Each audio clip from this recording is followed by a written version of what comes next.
right, so you ready? Yeah. Well, I didn't know what you were doing. Man, you got so much going on right now. You know, All right, Camille, just cut out just the first, edit everything. whatever. We're Yeah. about to get started for real. Okay. All right, the 5, 4. Welcome to the Hustle Faithfully podcast, where determination meets devotion.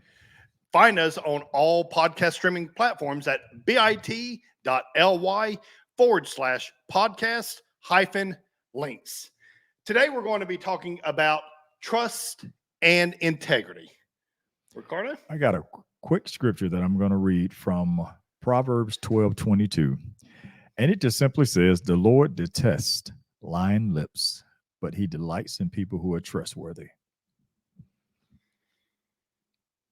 Okay, so let me ask you. Mm-hmm. You're a builder. Mm-hmm. And your experience is, let's say, building sheds.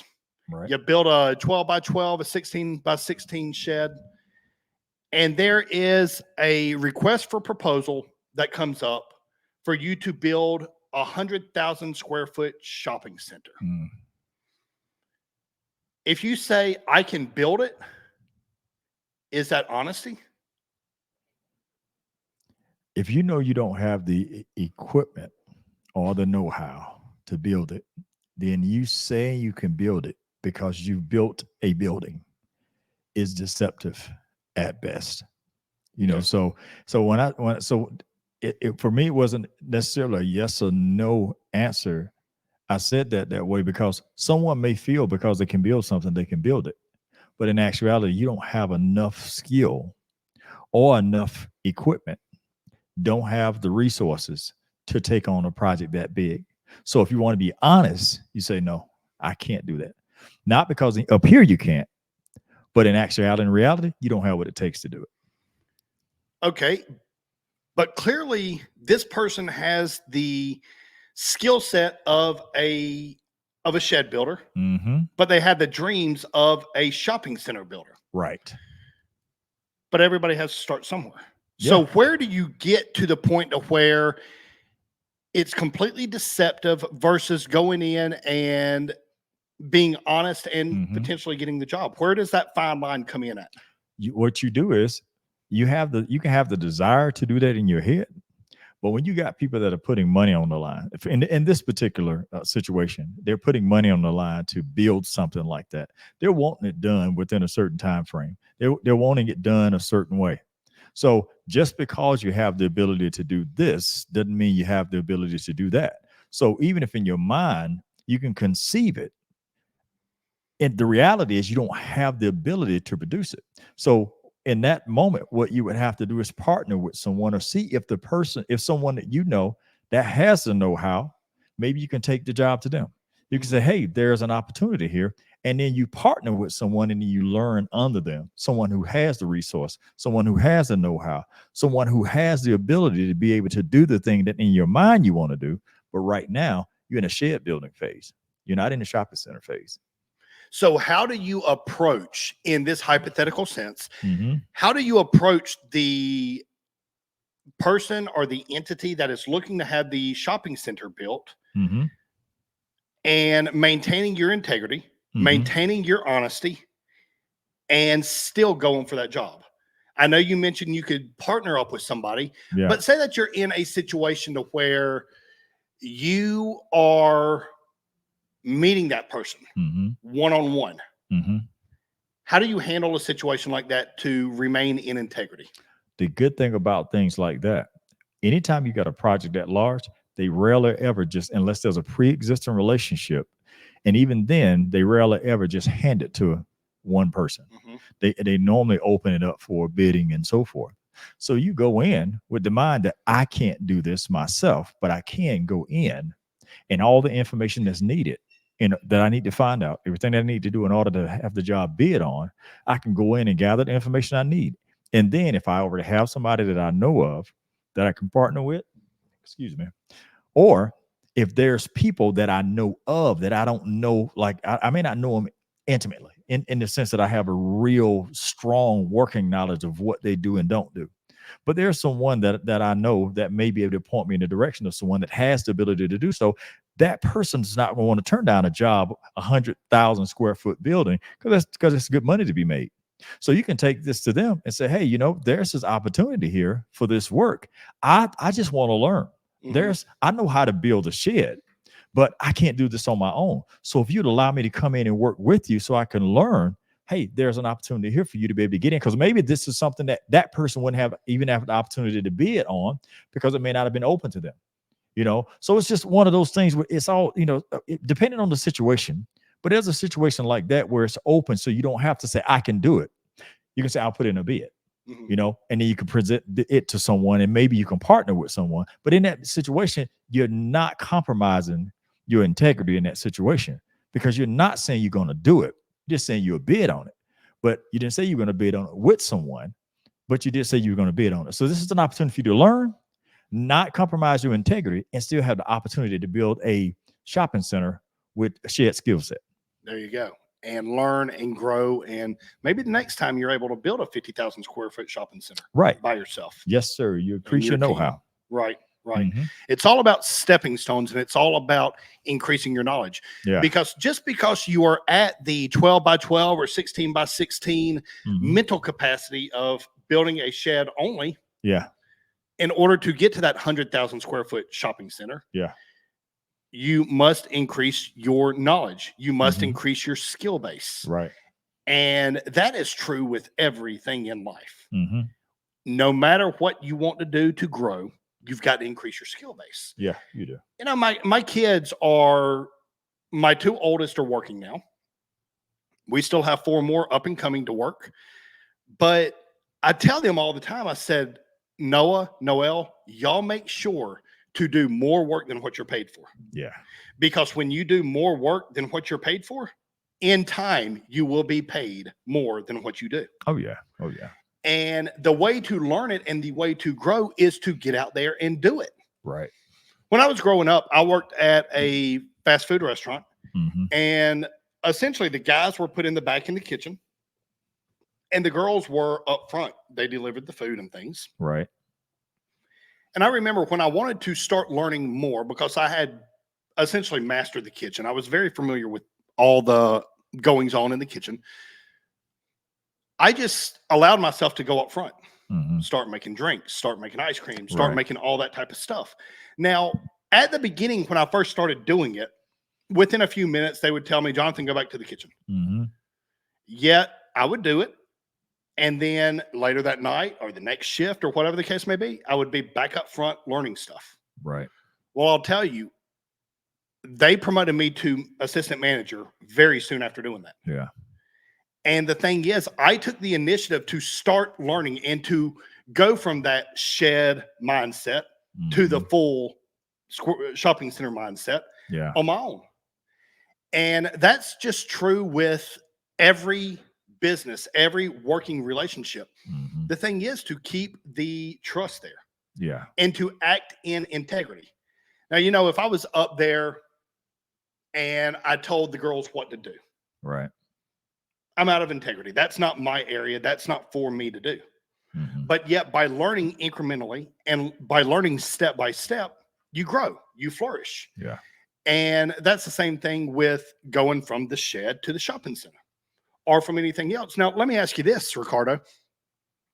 What if you have a situation where you have, say you're an event organizer, let's say, and you have big dreams, you have big visions, you have X amount of events you want to put on per year, and you're assembling your team to speak, to present, to whatever at the events. Right. How do you approach that when right now it's in its infancy? Right now, it's a situation of where it's a dream, it's a goal, it's a desire. It's not active. Yeah. So you have these dreams of 20 locations a year. Yet you have 2 on the schedule. Right. But the goal is to grow. How do you handle something like that at the beginning? Say you're going to potential presenters, potential speakers, potential people at your event. How do you go to them and let them know, hey, look, this is what's going on? Do you say it matter of factly, this is what's going to happen? Or do you say, this is the dream, this is the vision, this is the goal, so that you can remain honest and in integrity? Well, I'm going to use an example that I've had personally, myself, because I fell victim to this at one point in time myself, being someone who was leading a group and organizing for an event. And we just interviewed someone here recently that shared something that I could relate to with the way he shared it. He was talking about ego lifting, ego repping. I got caught up in that without knowing it, because I saw the vision in my head. I had certain skill sets for a part of the vision that I could facilitate without anyone's help. This part I could facilitate. So I wanted to build a whole vision off of the one thing that I could facilitate on my own, without taking into account all the other parts of it that needed to be in place in order for the vision to stand on. So I ego repped in that situation, where I repped in the area that I could control on my own.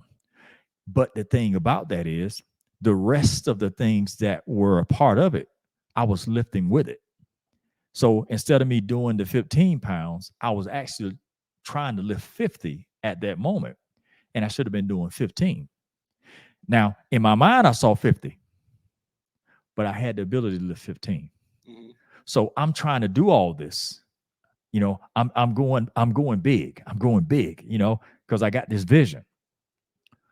Well, my team suffered because of it, because my ability to put systems in place to allow me to be able to put people in position within this system to be able to have others repping their 15s.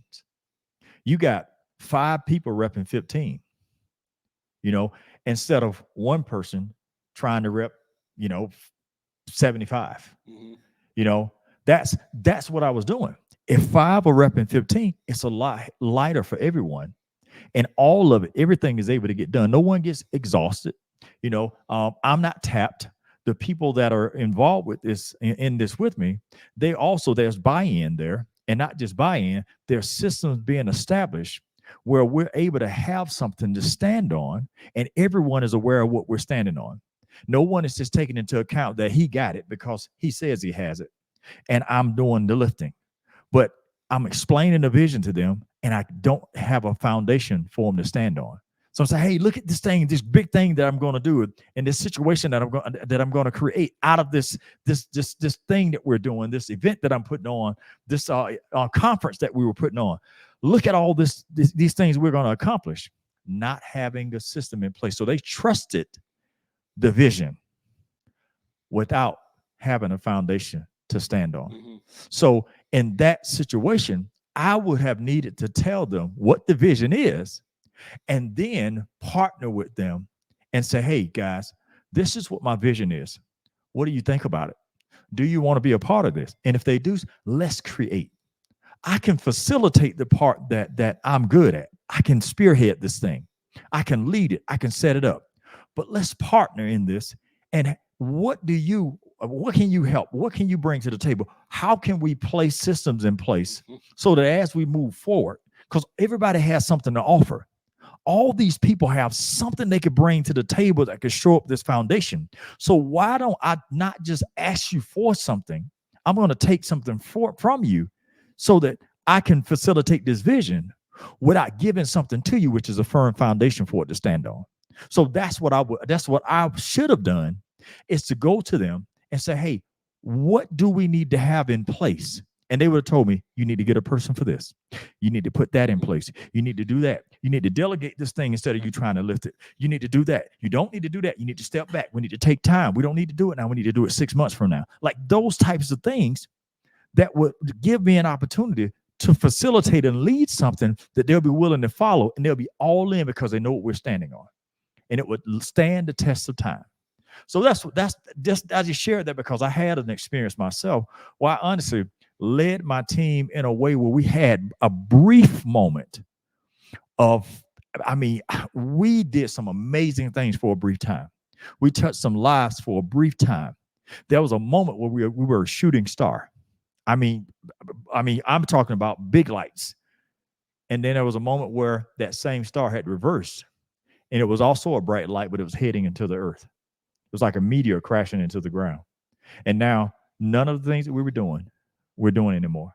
No conference. It was one plan for this year. No conference.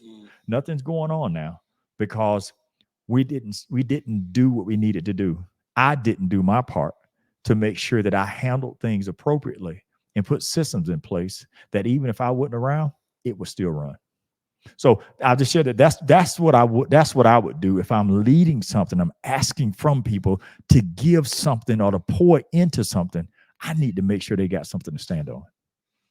So build a firm foundation is step number one. You better believe it. And I mean, that's biblical in and of itself. Mm-hmm. Yet when you come in and you say, this is what it's going to be. Now I'm all about the power of positive thinking. Okay. Yeah. Don't question that. Don't wonder about that. I am all about it. However, positive thinking is not where it stops. Mm-hmm. It also has to be backed by action. Mm-hmm. You know, I can think I'm going to run, let's say the sun rises in the east. I'm going to run west and see the most beautiful sunrise that there ever is. I can believe that all I want to. Mm-hmm. It's never going to happen because the sun is setting or rising behind me. Mm-hmm. I will run into a sunset. Right. So positive thought has its place, yet it has to be fueled by accurate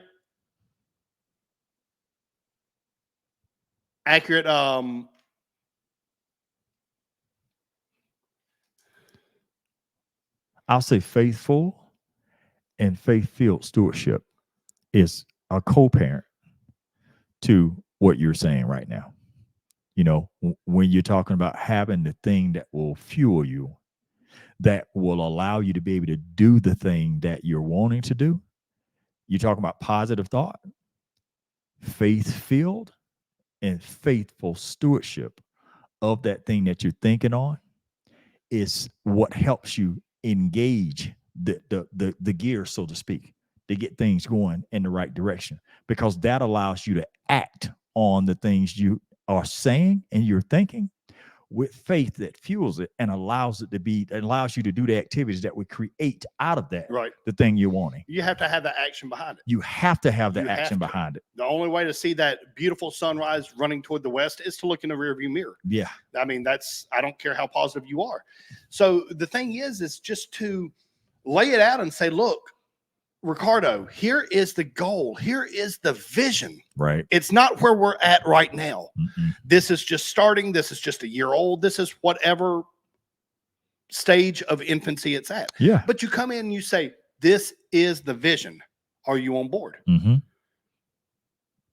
And not say, this is just how it is. Right. Right. We're going to have these 10 stops per year, and I want you at every one of them. Great.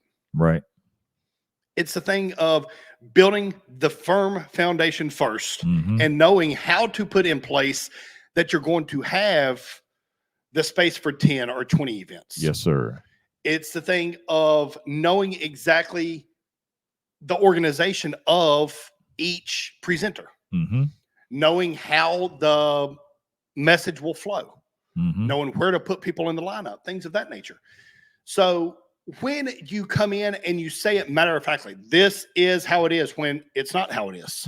Now, understand, things change. Yes, they do. I get it. I've been in business for myself for over 20 years. Things change. You can have the most noble thoughts, plans, and actions, and sometimes they change. Yes, they do. That is one of the things of being an effective leader, an effective business person, is being able to shift and adjust when things change. Yet, how do you react or respond to the people that are on your team in a situation where maybe things changed, right, whether it was in your control or not, things changed. How do you deal with the team on that? Honestly, you have to respect them enough to communicate with them effectively. And when I say respect them enough, if you respect them or say you respect them enough to have them be a part of it, you have to respect them enough to be honest with them and accept if they don't want to be a part of it. If you say to this, you say, hey, I believe in this person. This is somebody who I think has a lot of value. You got to value that person enough to value their time, to give them the option to choose to not be a part of it. Because that says a lot about you as a person, that you value my time enough. Because at first you say you value me. Okay, we'll see. But then you show me you don't value me because you don't value my time. Because you don't value my time, you can't value me. There's no way to give me adequate value if you do not value the limited time that I have here on this earth. And if I'm committed to giving you some of it for something that you've given me a vision for, and you take that for granted by misrepresenting what it is that I'm committing to or what I'm a part of, you don't value me. You simply want from me. You don't want for me. And if you only want it for me, I don't want to be a part of this. So first and foremost, I have to be honest with them and tell them, hey, this is what's going on. These are the things that's happening right now. And I understand if you don't want to be a part of this because it's not what you initially committed to being a part of. That's important because the one thing I know, we talk about the Bible. The Bible talks about your gift making room for you and bringing you before great men. But you know what keeps you there? Your integrity. If you don't have the integrity, you will get there wrong and won't stay there long because of it. So you have to have the integrity. You can get before them. You can do all the theatrics that make things look good. You can throw the greatest party. But when it's all said and done and everybody leaves because all the party favors are done, they're gone. All the streamers have landed that have been in the air and everybody's been awed about and they've been looking at.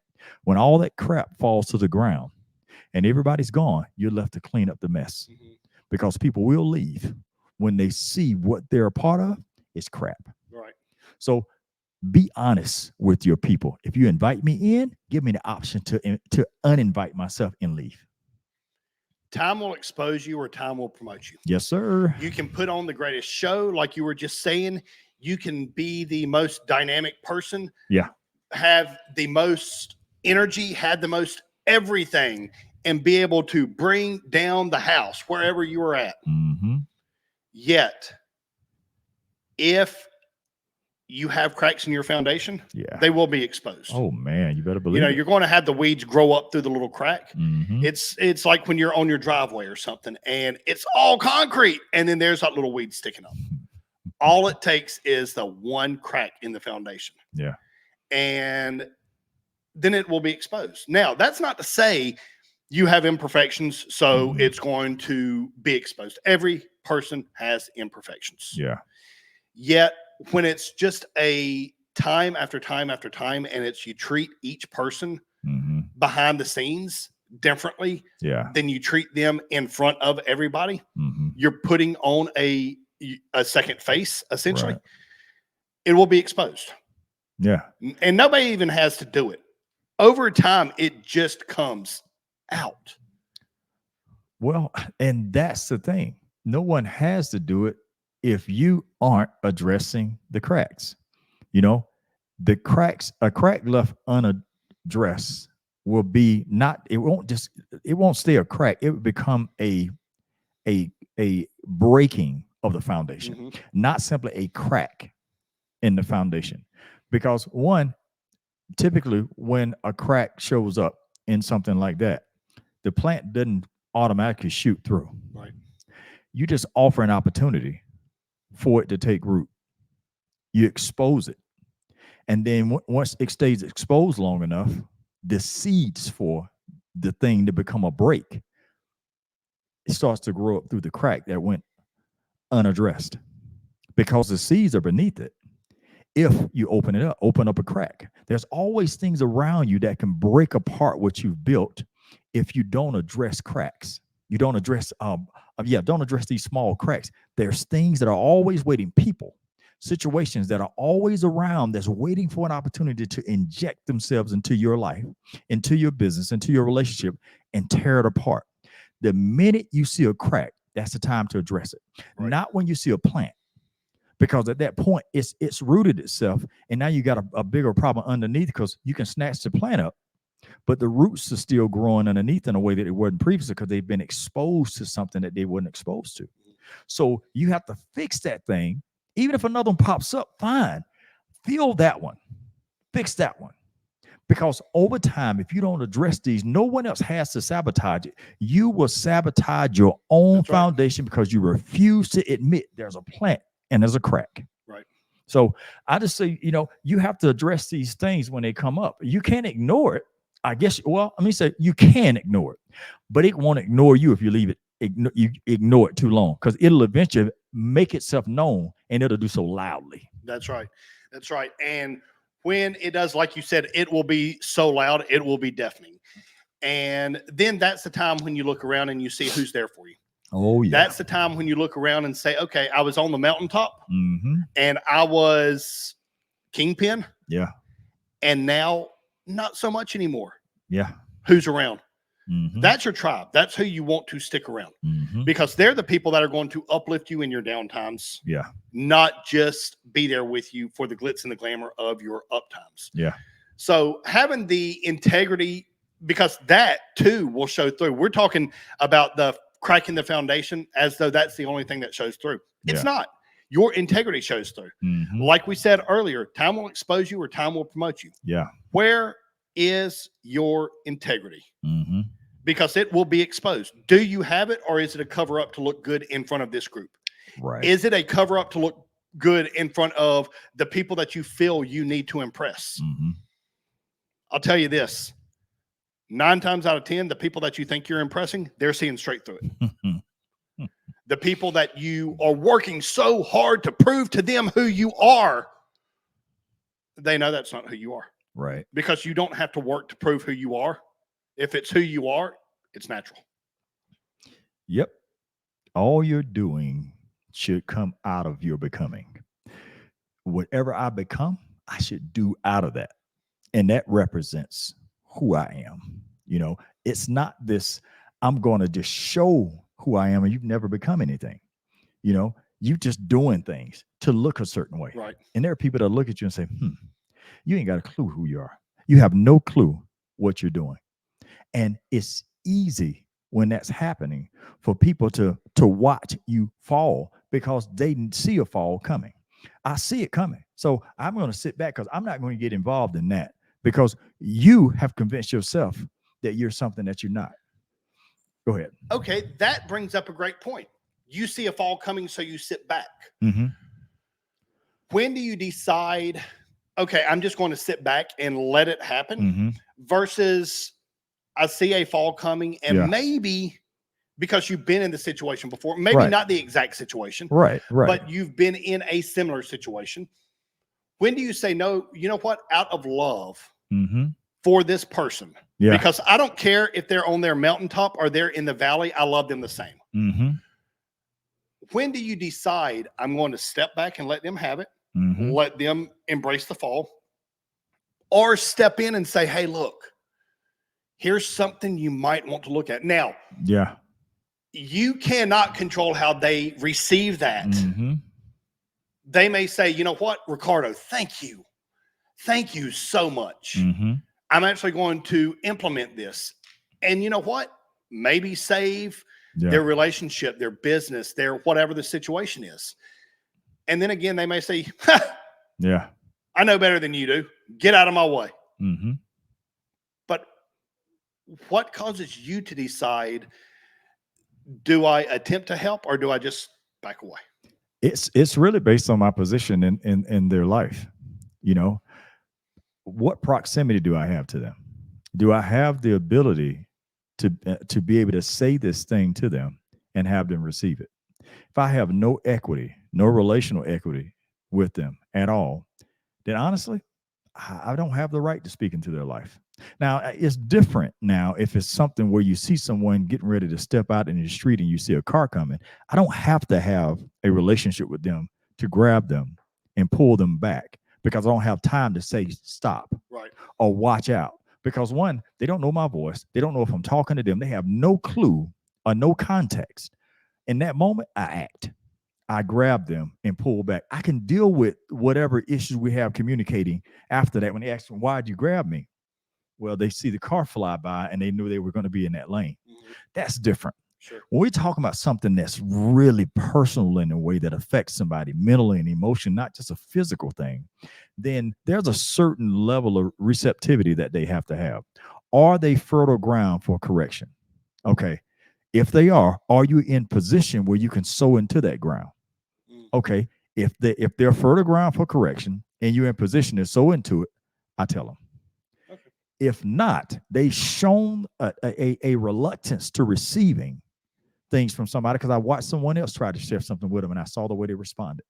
I see them walking around and they got this facade that they're creating to present a version of themselves that I know isn't true. And they do this repeatedly. So I know their whole life, their whole image is one of deception. I know they probably aren't fertile ground for what it is that I want to offer them or what I want to say to them. And I see a fall coming, but I'm not in a position to do anything about it. So unfortunately, for that person as a believer, I'll have to pray for that person, but I may not be able to offer them anything outside of that can help them right the ship before it sinks.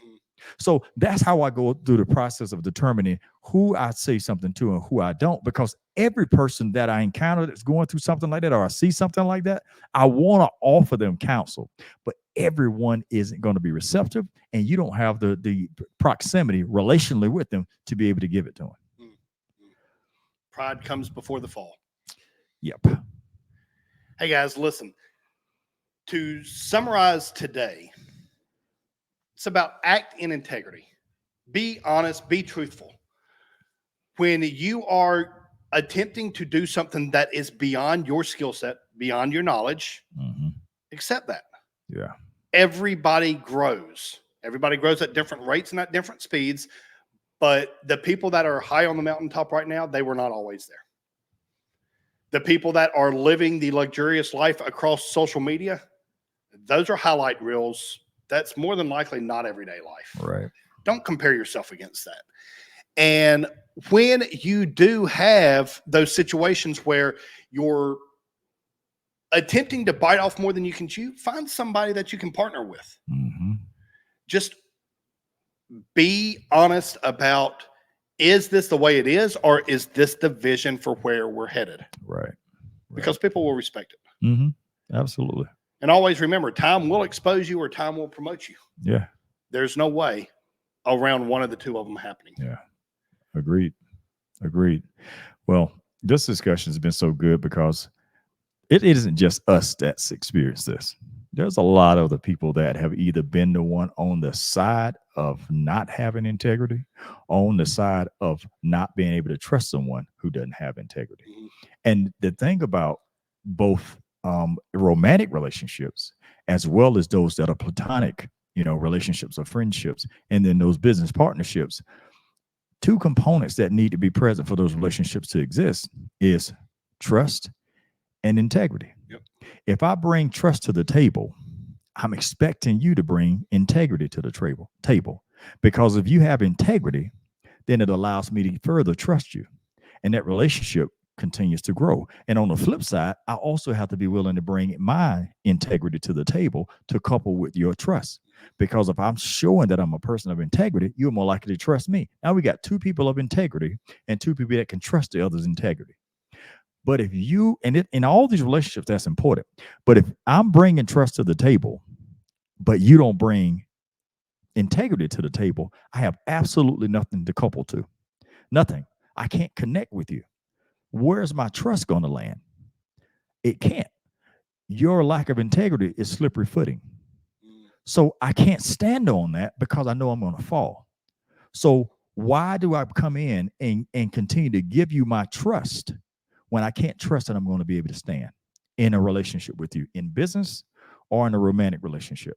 So we all have to be in a position where if I'm wanting you to be a person of integrity, I'm going to trust you, I better be willing to bring you integrity, because I got to set the example. That means being in a whole relationship with myself, not a broken one with myself, because trust and integrity has to exist in me, and I bring it to you, and I'm going to couple mine to yours. Otherwise, it's destined to fail.